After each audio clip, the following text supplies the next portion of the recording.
Hey, wrestling fans, welcome back to another live stream. Trying this once again, Let's see if this one works. and well, we have audio this time. Okay, cool. Our guest, the chemical cruiserweight Blake Acumen. How's it going, buddy? It's good. I'm still trying to get this damn screen working. Can you see me at all? Because I don't even see anything down here. No, I got video, but Okay. your voice is coming. Your voice is coming through and good. Okay. Wait here just a second. I'll be right back. All right. Hopefully, we can get the video working soon with our guest Blake Acumen tonight, but he is on this time though. Luckily, that's why the last stream ended. Had some problems with the Google Hangout. All right, I'm gonna try through a different laptop, but I'm gonna stay on this one as well. All right, sounds good. So if you have two Blake Acumens, don't be alarmed. Well, you're the chemical cruiserweight. Maybe you can clone yourself. Maybe I'll try that tonight. Actually, maybe make things a lot less difficult rather. So hopefully tonight we can talk about your career, what you got going on, talk some pro wrestling news. Yeah, things have changed a lot since the last time we talked. It's been like almost a year, hasn't it? Yeah, I think so. Jeez. We did one interview here on 360 Wrestling Fanatic. Yeah. And then there was a couple on Clash Wrestling 360. I vaguely remember the one. Oh yeah. The very first one we did was probably my debut, and then a little after the November show, I believe, last year. Yeah, the first time was actually the show with Jamie Noble. Okay, yeah, so that was my debut. Okay, let's see if this one works better.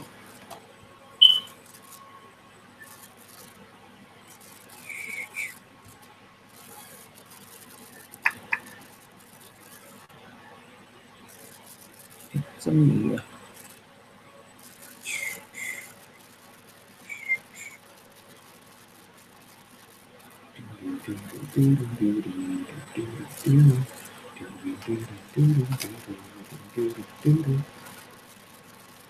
Okay.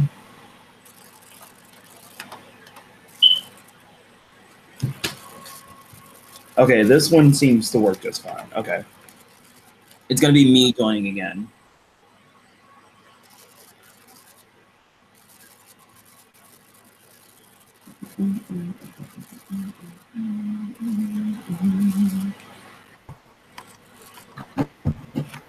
Okay.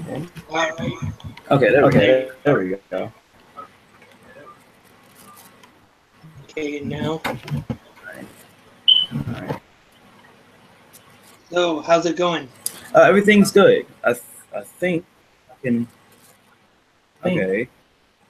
Hold on. If I can. Okay, there we go. Okay. All right. Hold on. First, okay, there we go. All right, let me turn this one off. All right. Now let me hand this one over to my lovely wife. Just a second again. I'm sorry. Hold on. No problem, man. Take your time. Okay. Sorry. All right. Okay. Hey. Now we can get the show on the road. Hello. You ready to go? So, first off, I just want to start off by asking, how are things with your career right now?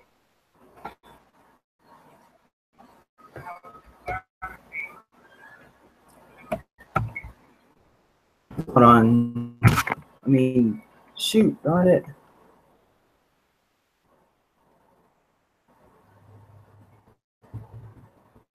Okay. I can hear you as clearly as possible. Okay, go ahead. How are things with your career right now at the time?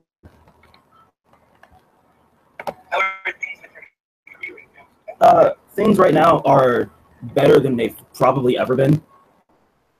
We talked.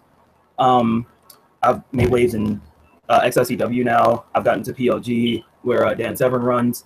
Things are so different now than they were a year ago. I would have never imagined that I got to where I was having the matches I'm having. Yeah.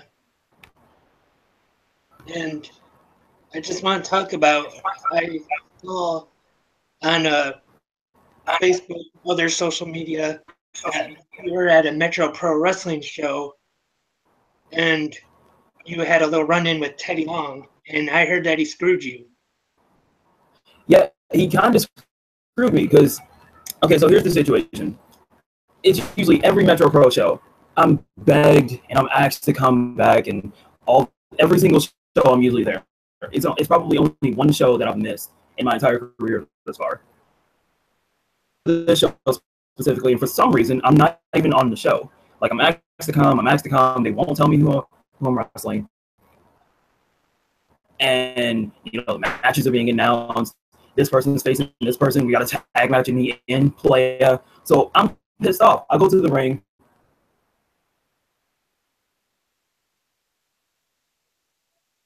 Like, playa, you're the matchmaker, you're the general manager.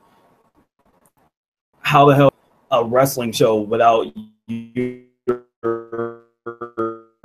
right here? And he comes out, he gets in the ring, he explains the situation, and he says, "Oh, I'm real good at this. You'll be going one-on-one with the Soul Taker." And I'm like, seriously, your biggest fan to okay. So yeah, he kind of screwed me a little bit. He caught me off guard. I'm sorry to cut you off, but I think that might have to get a pair of earbuds, so in case there isn't an echo or anything. Real quick. Oh, you're okay. Go ahead. And I have an opinion about that. I know Teddy Long. I respect him very much. He's a legend in the wrestling business. He Hall of Famer, general manager of SmackDown, manager of Doom, but he had no right to treat you like that. You're one of the top young and upcoming superstars in the business today. Yeah.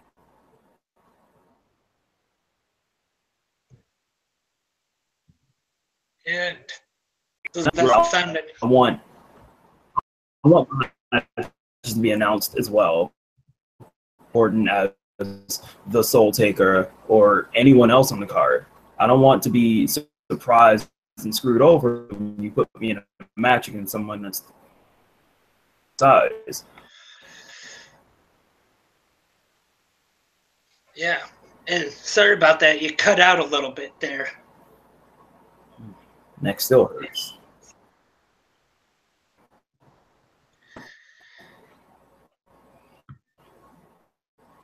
Yeah. And I understand there's a Pro Wrestling All-Stars show coming up Friday.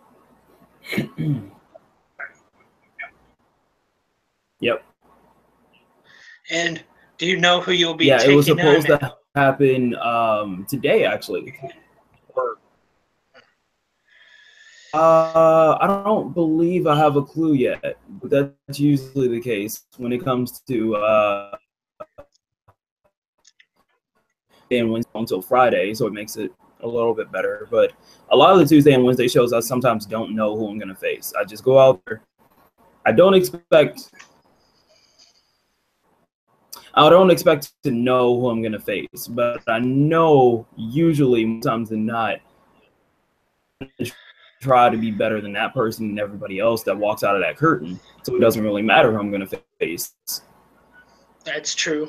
And at this time, I just want to say that I think you are definitely going to be a huge success in the business. Like I said, we've met each other about, a year or so ago now, and at Clash, Detroit-style wrestling, and I think you're going to be a huge success in the business.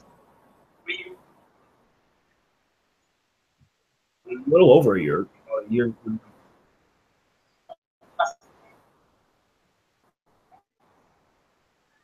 Thank you. Thank you. Am I sounding okay right now? I'm not sure.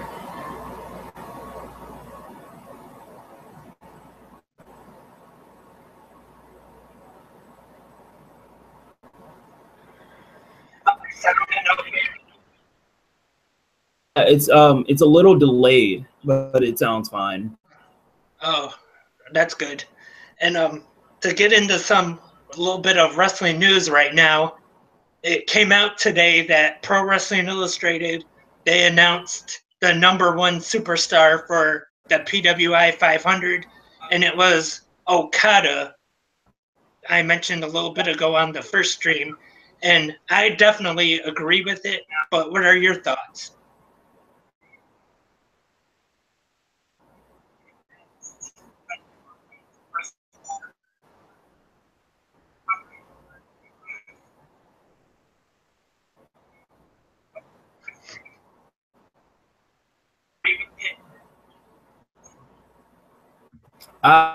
I absolutely agree with it. Has put on, use the term now that it's certainly overused, but he's put on 5-star matches here. I mean, for the well, a little over a year, but now it's kind of recognized a little bit better now. Literally, from what I've heard, torn his body apart with these matches, and it doesn't matter. It literally doesn't matter who he has a match with. This G1 Climax has pretty much proved that he can literally have a good match with anybody. Match with anybody. Everybody he's faced in the past year or so, great match after great match after great match, and it was doubted maybe a year, maybe 2 years ago that he could, because he was working with guys like AJ Styles and Tanahashi and Shinsuke Nakamura. But now, when he's working with guys like lower on the card, now, okay, he's the star because of this. He's the star because of that. And you can doubt it before, but, time after time after time and match after match, when he's literally tearing his body apart and deserving of that adulation, Yeah. Finally, whatever. What he deserved, and that's be recognized as the top wrestler in the world. Okada is. Yeah, those matches with Omega this year. Of course, the first one got 6 stars from Dave Meltzer. Some people have called them the best matches ever, definitely of 2017. Would you agree with those statements?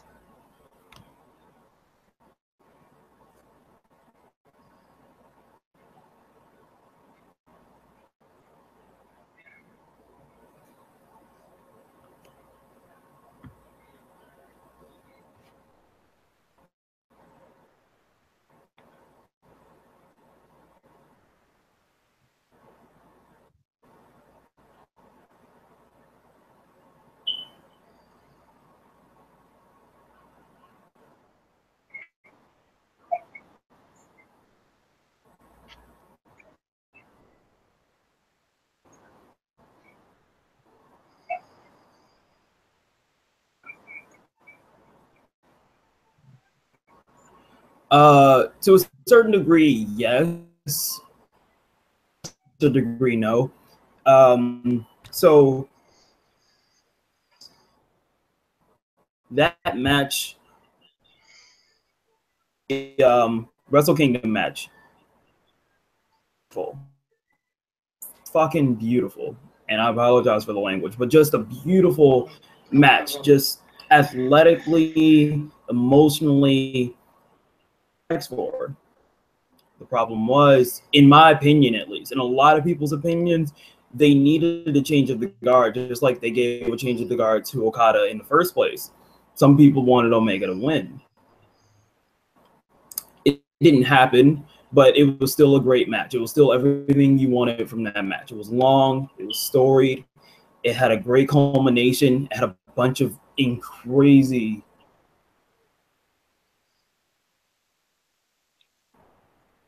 favorite, honestly.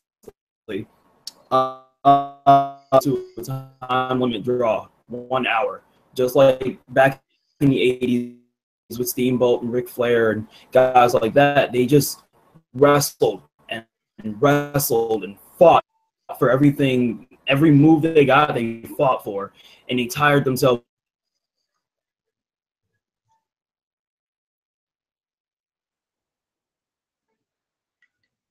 out. They needed no.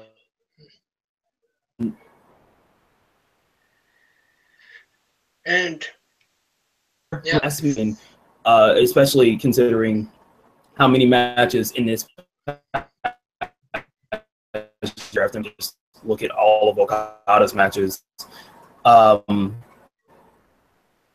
You put that up against like maybe AJ and John Cena from Royal Rumble in 2017, and you have a contender. Nevertheless, I do agree with a lot of the distinctions about their matches. They have had one of the greatest trilogies since Taker and Shawn, probably even later than that. But I certainly favor. I will certainly look up highly to it for years to come. I'm sorry about this delay, though, but to move on to some other news now, over the weekend was AAA's big show, Triple Mania, and there was an incident, of course. I'm sure you heard about it, but with Sexy Star and Global Force Wrestling's Rosemary, where she had the cross arm breaker locked in, and she ended up shooting, as they say, and injured Rosemary. And it was very unprofessional. And I've seen where promoters have canceled bookings and other wrestlers have said they don't want to share a locker room with her. But as a wrestler, what are your thoughts on it?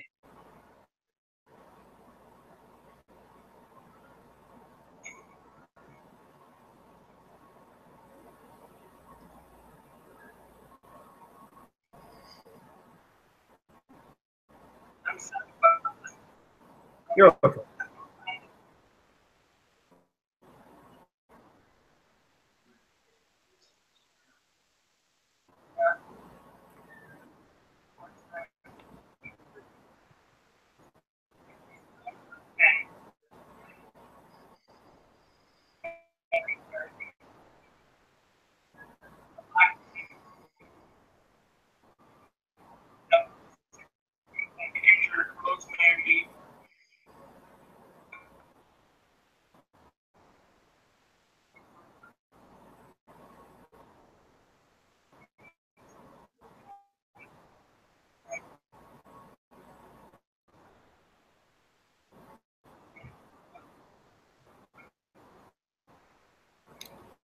I think in any profession, if you go out to intentionally hurt someone, to make sure that person doesn't go home as safely as you can make them, or as safely as they went into the match, it's unprofessional and it's uncalled for. And I don't give a damn how big of a tough guy or a tough girl you are. I'm trying to refrain from cursing, but it makes you look like a piece of shit.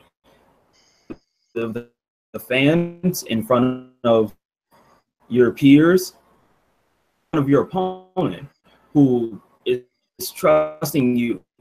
Everyone knows professional wrestling is a show. Everyone knows now that we can find out certain things. We are trusting each other with our lives. We are trusting our partner, who is the person in the ring, with our lives. and I'm trusting you that if I give you my body, you return it to me safely. If you don't do that, you are unprofessional. Being said, blackballed from the locker room. She shouldn't be in the ring if she's going to behave like that and react to certain things like that. I don't care what went on within the match to make her do that. It's certainly uncalled for. As far as guys saying she should be kicked out of the locker room or not let into certain shows, it really all falls on her. She can't. I don't know what she expected. If she didn't expect the backlash, that's really her fault. I'm sorry. I respected Sexy Star all before that. Nothing really bad about her or professionally until that. And from what I've heard, Rosemary is a great character and a great person, personally as well. So whatever issues they had between them could have been solved in a different way, and Sexy Star took it the wrong way. Now, since you have started your career, have you been in the ring with anybody yet that has kind of not tried to hurt you on purpose or anything, but has worked a little stiff, I guess you could say, maybe a little snug?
Rock you a little bit, work on your about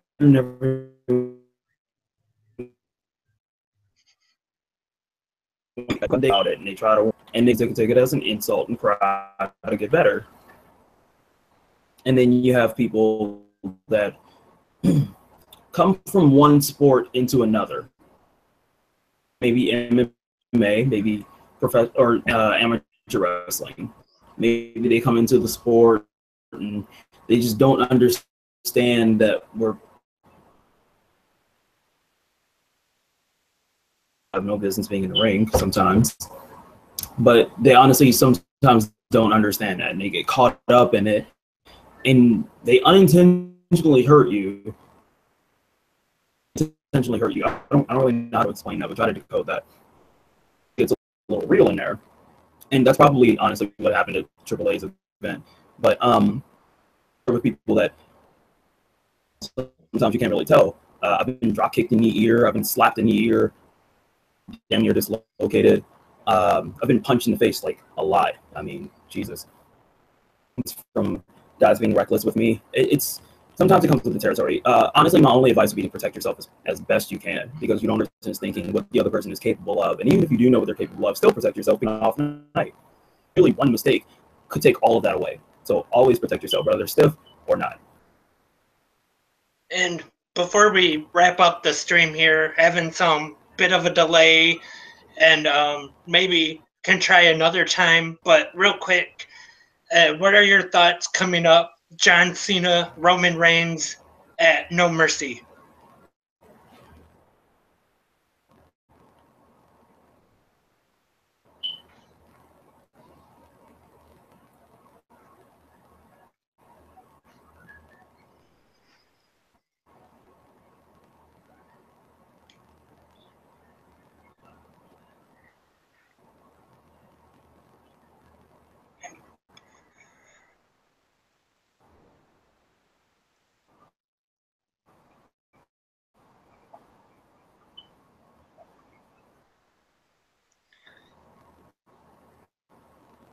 Um, that's a weird question. That's a weird. Okay. John Cena versus Roman Reigns. How do I put this? Okay. So John Cena versus Roman Reigns. That promo on Monday was honestly incredible, and not just from John, from both men. Roman Reigns, despite kind of give it what you take, give it or take it, being buried, honestly, uh, in that promo made the entire match. They had no build up prior to that. I doubt they're really going to do anything to follow up on it. Honestly, the match itself, I know what to expect from the match. I don't think it's not billed as being as big as Cena Rock, which it should be, honestly. If you're gonna protect Roman and do all these great things with him at the forefront, following behind Cena Rock, even if it's not gonna be, even if it's just for a match. I mean, top good guy, being Roman Reigns. First of all, he needs to win that match, to be honest. Second of all, he kind of needs to dominate Cena, because Cena's almost 40 years old. Roman Reigns is in his late 20s, early 30s. He's just getting started, honestly. He needs a really, really strong win. He needs to look really good, really strong, in that match, honestly. The fact that we're going with Roman Reigns is to have him beat John Cena, honestly. Like, why would you not have him beat John Cena?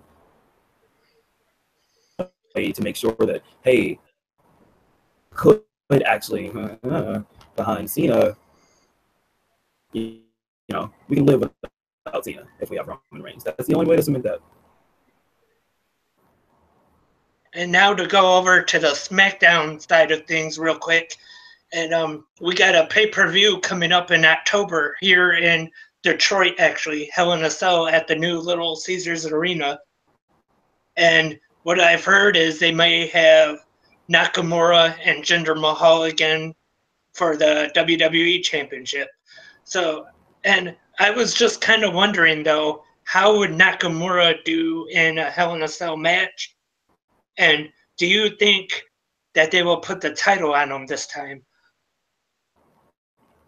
To be honest, when I first heard the Hell in a Cell being, I was honestly a little pissed off, because it takes place one day after XCW's Kobo Arena show, which, man, Jesus Christ, that sucks. So I'm a little salty on Hell in a Cell right now. I will say that, though, yes, they perhaps will put the belt on Nakamura. What I expect is Nakamura Hell in a Cell. I don't know. It just doesn't really ring for me. A bunch of crazy things in the matches.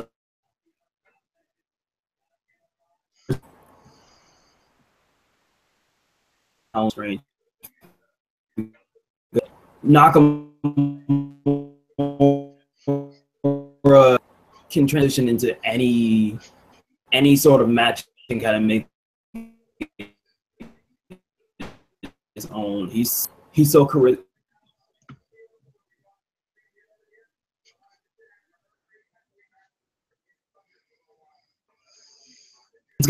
So just see all the up, have Nakamura get the title, and maybe to just swap places for.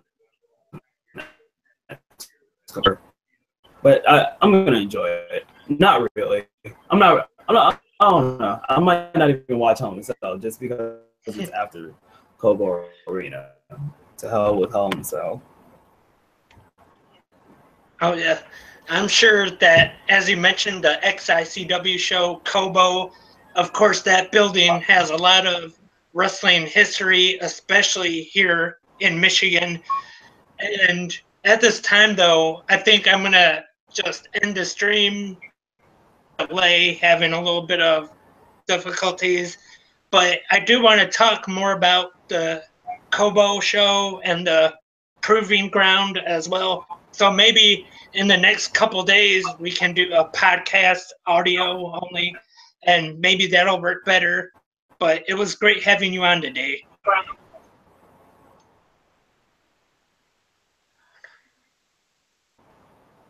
That's good. Thank you, man. I really appreciate it, and I had fun talking about wrestling for once.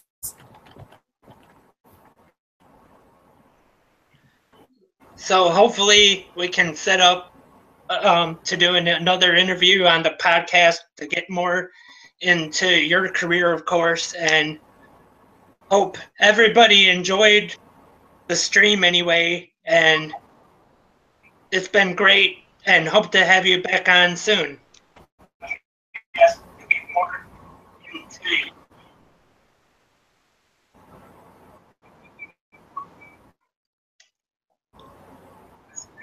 I hope so.